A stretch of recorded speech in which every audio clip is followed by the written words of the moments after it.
രണ്ടുപേരും സ്റ്റേ കൊടുത്തിട്ട് ഒറ്റ കമാൻഡിൽ ബൗൺസ് എന്ന് പറഞ്ഞു കഴിഞ്ഞാൽ നമ്മൾ എവിടെയാണോ ടാർഗറ്റ് ചെയ്യുന്നത് അവിടെ ആദ്യത്തെ ഒരാൾ പോയി അടുത്ത ആൾ വരും. അപ്പൊ ഈ ടൈമിംഗ് ശരിക്കും നമ്മളെ ക്യാമിലെടുത്ത ഡിഒപിയുടെ ടെക്നിക്കാണോ അതല്ലെങ്കിൽ മെയിൻറ്റെയിൻ ചെയ്തിട്ടുണ്ടായിരുന്നു? അതില് നമ്മൾ ആദ്യം ഫുൾ രണ്ടുപേരും ചാടി പോകുന്ന ഇതുണ്ട്.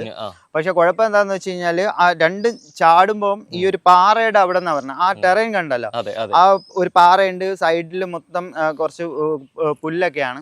അപ്പൊ ഡോഗുകൾ അതിന് ഈസി ആയിട്ടുള്ള വേ അത് സെലക്ട് ചെയ്യുള്ളൂ. നമുക്കിപ്പോ ഇവിടെ ഈ കല്ലുകൾ കിടന്നു കഴിഞ്ഞാൽ കല്ലിന്റെ പുറത്തൂടെ പോവാന്നുള്ളത് അവര് നോക്കുന്നത്, അവര് അവിടെ കയറുമ്പോ കാലിന് വല്ലതും പറ്റും. അപ്പൊ അവരെയും കാട്ടി സേഫ് ആയിട്ടുള്ള ഒരു പോർഷൻ ആയിരിക്കും. അങ്ങനെ ഇവർ ആദ്യം ചെയ്തത് കറക്റ്റ് ആയിട്ട് രണ്ടും ചാടി, അതാണ് ടോപ്പ് ആംഗിൾ 2 ക്യാമറ വെച്ചിട്ട് എടുത്ത് പക്കയായിട്ട് കിട്ടിയതാ. പക്ഷെ ഇവർ തമ്മിൽ ഈ ചാടുന്ന സമയത്ത് ഒരു ക്രോസ് വന്നു, അപ്പൊ അത് കറക്റ്റ് ആയില്ല. അതുകൊണ്ട് ഒരു ഡോഗിനെ ചാടുന്നത് രണ്ടാമതും കൂടി എടുത്തിട്ടുണ്ട്. അത് കൃത്യമായിട്ട് ആ സീൻ അങ്ങനെ തന്നെ പറഞ്ഞിട്ടുണ്ട്. ചാടി ആദ്യത്തെ ആള് ചവിട്ടുമ്പോ ബാലൻസ് പോകുന്നു, രണ്ടാമത്തെ ആള് ഫോഴ്സിൽ ചവിട്ടി തറയിടുന്നു എന്നുള്ള അതാണ് ആദ്യമേ പറഞ്ഞിട്ടുള്ളത്. നമ്മുടെ ബ്രീഡ് മലേഷ്യൻ ബ്രീഡ് ആയിട്ട് പ്രസന്റ് ചെയ്യുന്നുണ്ടെങ്കിലും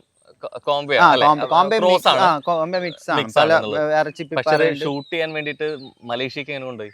മലേഷ്യക്ക് വ്ളാത്തി ചേച്ചി ഉണ്ടായിരുന്നു. ചേച്ചിയുടെ പാസ്പോർട്ട് കൂടെ കയറി പോയി, കമാൻഡില് പുള്ളിയുടെ കൂടെ പോയി. അങ്ങനെയാണ് പറയാൻ നിർവാഹമുള്ളൂ. ചില പരിമിതികളുണ്ട് പറയുന്നതിന് വേണ്ടിട്ട്. പക്ഷെ ആക്ച്വലി അല്ലെ സീൻ അവിടെയും കൂടി ചെയ്യേണ്ടതുണ്ട് എന്നുള്ളത്. Aquastar rainwater pipes. മറ്റെല്ലാം ചുമ്മാ.